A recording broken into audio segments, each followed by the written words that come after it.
2 பேரெல்லாம் எழுதி வாங்கிற புக்கு அந்த பக்கம் வாங்குவேன். மற்றபடி யார் பேருன்னு கேட்டால் தெரியாது.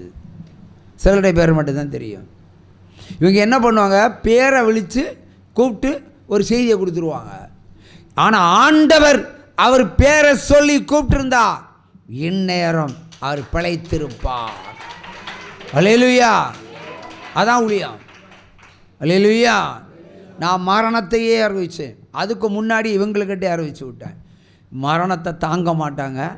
ஆனால் நைஸாக அப்படி ஆண்டவர் எடுத்துக்கொண்டு பரலத்துக்கு போகிறாருன்னு மெல்ல மெல்ல சொல்லுன்னு சொல்லி அது 2 வாரம் முன்னாடி 2 மாதம் முன்னாடியே ட்ரைனிங் கொடுத்துட்டு இருந்தேன். ஆனால் இதுக்கெல்லாம் மோன்சலாசரஸ் அப்படி சொல்லி அவங்க ரொம்ப சந்தோஷப்பட்டாங்க. என் புருஷன் பிழைச்சிருவாருன்னு. நான் சிரிப்பேன், அவங்க புருஷன் போயிடுவாருன்னு. அல்லேலூயா. காமெடி அல்ல, பி சீரியஸ்.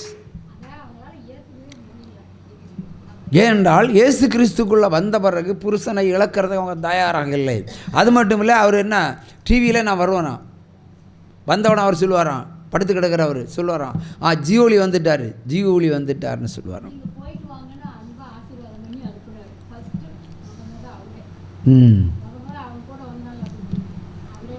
அதனால் ஜீவ ஒளி ஜீவனை கொடுக்க வந்தது, ஜீவனை பிடுங்க வந்ததல்ல.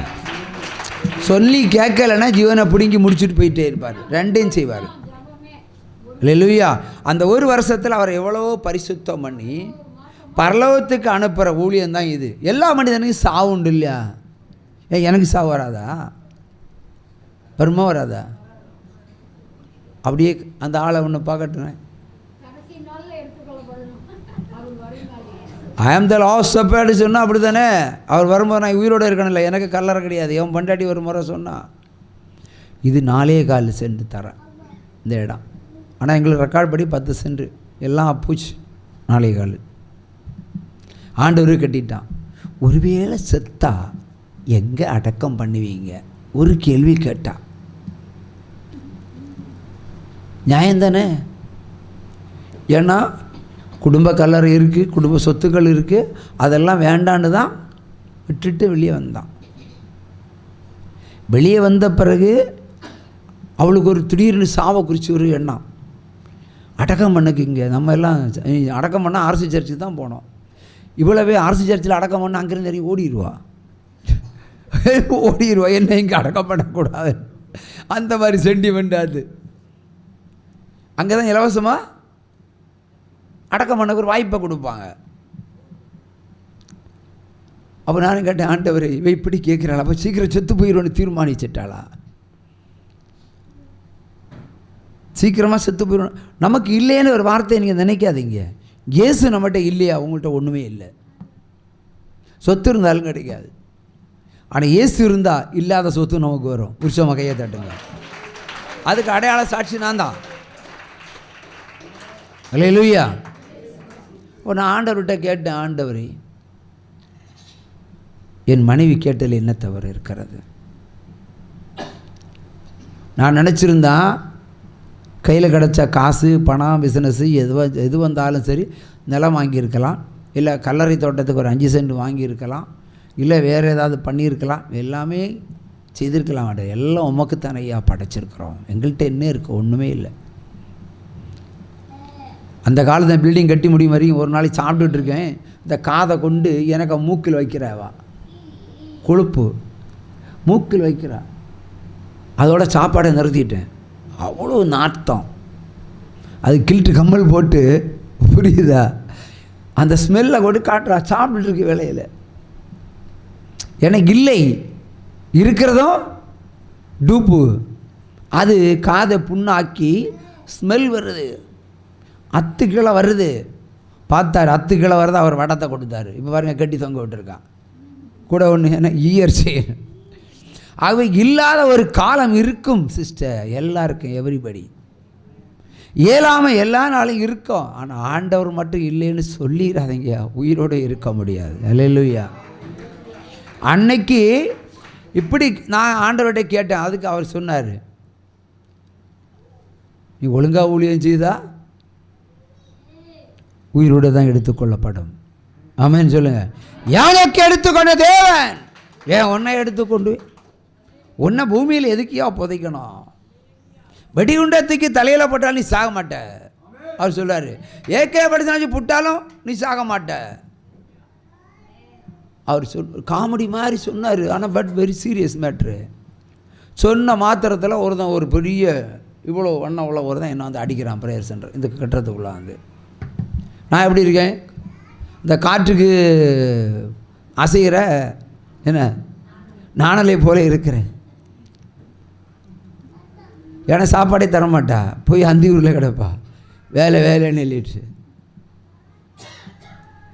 அப்போ அடிக்கிறான், ஓங்கி அடிக்கிறான், மிதிக்கிறான். 2 3 குடிகாரெல்லாம். ஆண்டவர் பார்த்தார், எனக்குள்ள இறங்கினார். அவ்வளோதான். அவ்வளோ பெரிய ஆளை ஒத்த கால் கொண்டு ஒரு மிதி ப்ரேயர் சென்டர் நேரம் நடு ரோட்டில் போய் தவளை மாதிரி கிடக்கிறான். நான் கூடவே இருக்கிறேன்னு சொன்னவர்ல, பெரிய ரவுடி என்று பெயரளித்தவர்கள். ஆவியானவர் உள்ள வந்தா பலத்தை தருவார், பலவீனத்தை பிடுங்குவார், பயத்தை பிடுங்குவார், கிருபையை தருவார். அன்னைக்கு ஓடின ஓட்டம் இந்த தேசத்தில் நான் காணவே இல்லை அவனை. அல்லேலூயா. இந்த ஃபங்க்ஷன் டைமில் மட்டும்தான் ஏதாவது வந்துட்டு போயிடுவானா இருக்கலாம். நமக்காக யுத்தம் செய்வார். ஆனாலும் அவர் தகப்பன் அல்லவா, தகப்பனாக சிந்தித்தார். யாருக்கும் வேண்டாத ஒரு இடத்தை செலக்ட் பண்ணார். யாருக்கும் வேண்டாத, அது ஒரு சுடுகாடு மாதிரி கிடந்தது. என்னை விடியற்காலை வேளையில், அது நான் ஏற்கனவே சொன்ன சாட்சியாக திரும்ப சொல்கிறேன். கடுமழை பொய்கிறது, கடுமழை, விடியற்காலை கடுமழை. எங்கள் ஊர்னா எப்பொழுதும் மழை தான். நான் ஆண்டவர் சொன்னார் வாக்கிங் போகணும். மழையில் வாக்கிங் போவாங்களா யாராவது? வாக்கிங் போகணும். நான் வாக்கிங் போகிறதுக்கு எழும்புறேன். எனக்கு வாக்கிங்கில் இம்பார்ட்டண்ட்டு. களியல் ஜங்ஷனில் போய் டீ சாப்பிடணும். ஏன்னா இவன் டீயெல்லாம் போட்டு தர மாட்டேன். அதனால் உடனே இந்த ராத்திரி விடிய கால வேலையில் இந்த மழையில் எங்கே வாக்கிங், ஆண்டவர் அங்கே சொல்லுவார், போ சும்மா கடைங்க, எல்லா பொண்டாட்டி சொல்லுவ மாதிரி சொன்னான். நான் இவள் 2 உதறி தப்பிட்டு ஆண்டவருக்கு வார்த்தையை கேட்டு நான் நடந்தேன். அப்படி இருக்கும்போது சொன்னார், அந்த களி ஜங்ஷனுக்கு முன்னாடியே வந்ததுனர், நீ ரைட்டு போ, டீ குடிக்க போகாதுன்னு கேட்டார். மழை பருவம், மழைக்காலம், டீனா இவ்வளோ இன்ட்ரெஸ்ட்டாக இருக்கும். இப்போ டீ குடிக்காத, நீ இங்கே ரைட்டு போனார்.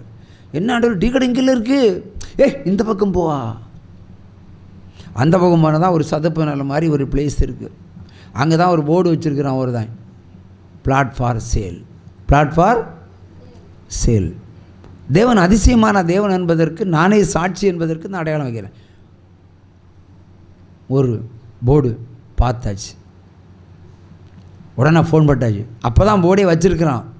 முதல் ஃபோனே நானாக போடுறேன். ஃபோன் போட்டேன், என்ன விலை, என்ன விலை, சரி வா அட்வான்ஸ் தரேன்.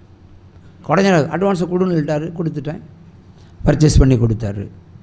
இன்றைக்கி அதில் 56 + 61 சென்ட் நிலம், ஒரே பிளாட்டு கர்த்தருக்கென்றே ஆயத்தம் பண்ணி வச்சிருக்கிறார். உற்சமாக கையை தட்டுங்க. அதில் தான் ஆண்டோடைய கட்டிடங்கள் இப்பொழுது அமைந்திருக்கிறது. எத்தனை பேரானாலும் புதைக்கிறதுக்கு இடம் இருக்குது. அவர் கேள்விக்கு பதில். ஒரு கல்லறைக்காவது இடம் கேட்டால் ஆண்டவர் 61 சென்ட் நிலத்தை கொடுத்துட்டார். அல்லேலூயா, அல்லேலூயா. இன்றைக்கி ஒரு அவுட்ரு பிளேஸில் போய் ஒரு பிளாட்டை பார்த்தேன். எனக்கு ஒரு நான் ஒரு பிஸ்னஸ் மேன் இல்லவா, யார் போட்டாலும் அந்த ஃபோன் கேட்டேன், இது ஒரு சென்ட்டுக்கு என்ன விலை வேணும் கேட்டேன். அது 10 லட்ச ரூபா. அப்போ நான் இப்போ இருக்கிற இடத்துல சென்ட்டுக்கு 25 லட்ச ரூபா தரணும். உற்சாகமாக கையை தட்டுங்க. அப்போ என்ன ஒத்த அடிக்கு எவ்வளோ கோடீஸ்வரனாக மாற்றிட்டார் தேவன். புரியுதா இல்லையா? புதைக்கிறதுக்கு கல்லறைக்கு தான் இடம் கேட்டான். தேவனால் கூடாத காரியம் ஒன்றுமில்லை. அவரோட வாழ்ந்து பாருங்க, ருசி பார்க்கலாம். அவரோட பயணப்பட்டு பாருங்க, வாழ்க்கை என்னன்னு புரியும் உங்களுக்கு. நான் சொல்லுவோம் பாருங்க, எல்லா மடியிலையும் சொல்கிறதான், ஒரே நேரத்தில் 1000 மந்திரவாதிகள் இல்லை 1,00,000 மந்திரவாதி, சைனாவில் இருந்தோ, ரஷ்யாவில் இருந்தோ, இந்தியாவில் இருந்தோ, இமயமலையில் இருந்தோ, பத்துகாணி மலையில் இருந்தோ, எங்கிருந்து கொண்டு வந்து என்னை அடிக்கிறதுக்கு, என்னை அழிக்கிறதுக்கு ஒரு மந்திரம் வச்சு பார்க்கட்டுவேன். சவால் ஒளியம்.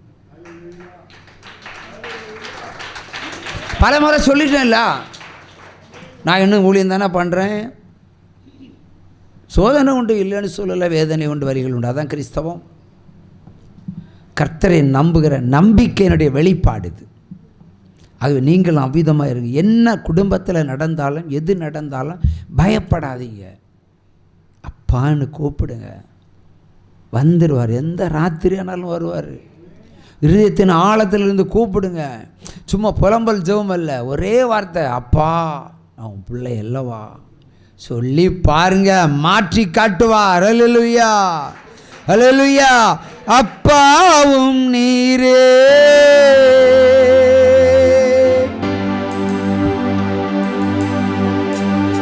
அப்பாவும் நீரே, அம்மாவும் நீரே,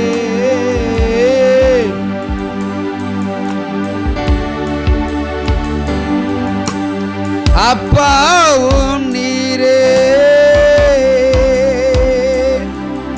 அம்மாவும் நீரே.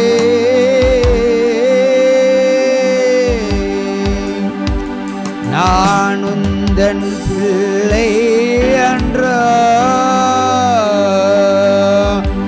இயேசு அப்பா, நான் உம்மை பார்க்கிறேன். அன்பே நான் உம்மை துதிக்கிறேன்.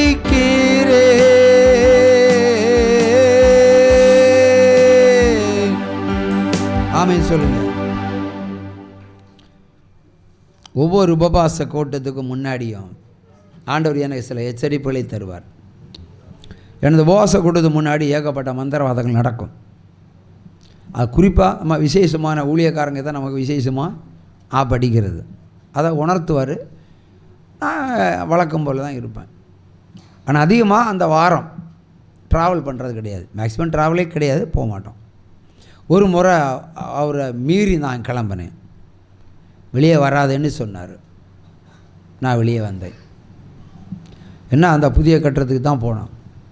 அங்கே போனால் வாட்டசாட்டமான ஒரு தான் நிற்கிறான், உயரமாட்டு. என்னையே வெயிட் பண்ணி பார்க்குறான். ஒரு புல்லட்டை வச்சு நிற்கிறான். இது உலகத்துக்கே புது மனிதனாக இருக்கிறானே, இப்போ எங்கேயும் பார்த்தது இல்லையே. உடனே ஆண்டவர், நான் உள்ளே போகிற நிற்கிறேன். ஆண்டவர் சொன்னார், யூட்டன் அடித்து போயிருந்தார். சரி, எதுவாக இருக்கும், என் ப்ரேயர் சென்டரில் யாராவது ப்ரேயருக்கு வந்திருக்கலான்னு யூட்டன் அடித்து வந்தேன். அப்படி வரும்போது இந்த ரப்பர் தோட்டத்தின் பக்கத்தில் திடீர்னு ஃபோன் வந்தது. ஃபோன் வந்தால் நான் மேக்ஸிமம் வண்டியை நிறுத்தி தான் பேசுவேன். மேக்ஸிமம் எடுக்க மாட்டான் ஃபோனு. அந்த நேரங்களில் ஃபோனை வண்டியை நிறுத்திட்டு வண்டியில் இருந்துட்டு ஃபோனை அட்டன் பண்ணுறேன். அவன் பின்தொடர்ந்து வந்தான். வந்தவன் நேராக ஸ்ட்ரைட்டாக வந்தவன் நேராக கிராஸாக வந்து புல்லட்டு ஒரு இட்டி, குண்டக்கா மண்டக்கா. நான் கீழே விழுந்தாச்சு. பலின்னா பலி. கால் உடைஞ்சு போச்சு. விட்டது கால் இந்த பகுதி உடைந்து விட்டது. கும்முன்னு பனி அரைஞ்சி விட்ட மாதிரி ஆயிடுச்சு கால். உடனே அக்கம் பக்கத்தில் இருக்கிறலாம் வந்தார்கள். வந்து என்னை தூக்கி மருத்துவமனைக்கு மருத்துவமனை கொண்டு போக விரும்பினார்கள். தூக்க முயற்சித்தார்கள். நான் அவனை பார்க்குறேன். அவன் அப்படியே ஆட்கள் திடீரென்று ரப்பர் தோட்டம் வேலை பார்த்த ஆட்கள் திடீர்னு அங்கே வந்ததுனால அவன் பயந்து நட்டிங்கி நிற்கிறான். நான் படுத்து கிடந்து அவனை பார்க்குறேன். அங்கேயே நின்னவன் இங்கே வந்தேன். நீ ஸ்ட்ரைட்டாக தானே போனோம், எந்த வாகனம் மேலே எங்களையும் போகல, நீ கிராஸாக வந்து அடித்த. அப்போ சொன்னார், உன்னை கொலை செய்ய வந்தவன். கையை தட்டுங்க. அதான் நம்ம தேவன் சொன்னார். உடனே சொன்னார், நீங்கள் நிற்காத, போயிருன்னு. அவன் போக நிற்கும்போது இவங்களை பிடிக்கிறாங்க. கூட இருக்கிற அந்த ஆட்கள் பிடிக்கிறாங்க. விடக்கூடாது வேணும்னு. விட்டுருங்க, போய் தப்பீருன்னு சொன்னார். அப்படியே அவன் ஊருடன் திருநெல்வேலியில் இறக்குமதி செய்யப்பட்டவன். அல்லேலூயா. ஒரு ஆள் என்ன பாவம் செய்திருக்குன்னு எனக்கு தெரியும்னு சொன்னால், எந்த தேசத்திலேருந்து எப்படிப்பட்ட எதிரிகள் எனக்கு புறப்படுவார்ன்னு எனக்கு தெரியாதா? தெரியும். பலி. அவன் போயிட்டான். அவனை விட்டுருங்கன்னா அவன் போயாச்சு. என்னை மருத்துவமனைக்கு தூக்குறாங்க. என்னை ஜீவோலி ஜபக்கோரத்துக்கு கொண்டு போங்க. தூக்கி ஜீவகரத்துக்கு கொண்டு போங்க. அவ்வளோதான். ஜபகரத்துக்கு கொண்டு போக முடியாது. இந்த காலில் ஒடிஞ்சு போச்சு. ஒன்று ஆஸ்துவரையும் கொண்டு முடியாது. என்ன தூக்கிட்டு போக முடியுமா? முடியாதா? முடியாது. என்னை அன்பு நிமித்தம் சொன்னாங்க. சரி பைக்கையாவது இந்த எடுத்து நிமித்தி வைப்பீங்களா? எடுத்து வச்சாச்சு. நான் வெளில ஏறி உட்காந்தேன். ஒத்த காலில் அவங்களுக்கே தெரியாமல் டப்புன்னு வண்டி எடுப்பேன்னு அவங்களுக்கு தெரியாது. வண்டி எடுத்து இங்கே வந்தேன். ஒத்த காலில் ஜம்ப் பண்ணி ஒவ்வொரு படிக்கட்டையும் தாண்டி கட்டிலில் வந்து படுத்தேன். கண்ணில் 2 கண்ணீர். நாளைக்கு உபவாச கூட்டம். பொதுவாக என்னுடைய ஊழியமே பல மணி நேரம் ஒரே இடத்துல நிற்கிறது. நம்பி வருவாங்க ஆண்டவரே. அப்போ ஆண்டவர் அதே வரி பாடினேன். அப்பாவும் நீரே அம்மாவும் நீரே, நான் உந்தன் பிள்ளை என்று.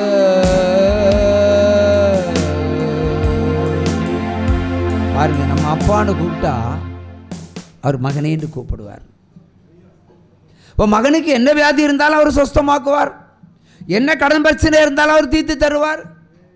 என்ன சட்டத்துக்கு விரோதமாக என்னவா இருந்தாலும் சரியா உங்களுக்கு விடுதலை நிச்சயம். ஹல்லேலூயா. வேற ஒன்றும் வேண்டாம், பொண்ணோ வெள்ளியோ ஒன்றும் வேண்டாம். அப்பான்னு கூப்பிட்டு பாருங்களேன், சவால் ஒளியம் இன்னைக்கு டிஃபரெண்ட்டு. என்னை அந்த நிமிஷத்திலே சுஸ்தமாக்கினார். மறுநாளைக்கு 5 மணி நேரம் 45 நிமிடம் இதே இடத்துல நின்றிருக்கிறேன், எந்த சிகிச்சையும் இல்லாமல். உடைஞ்ச காலு ஆண்டவர் இப்படி பண்ணியிருப்பார். உள்ள அவர் போய் சர்ஜரி பண்ணியிருப்பார். வந்தீங்களா? அது என்ன டேட்டுன்னு தெரியுமா? அவரால் கூடாத காரியம் ஒன்றுமில்லை.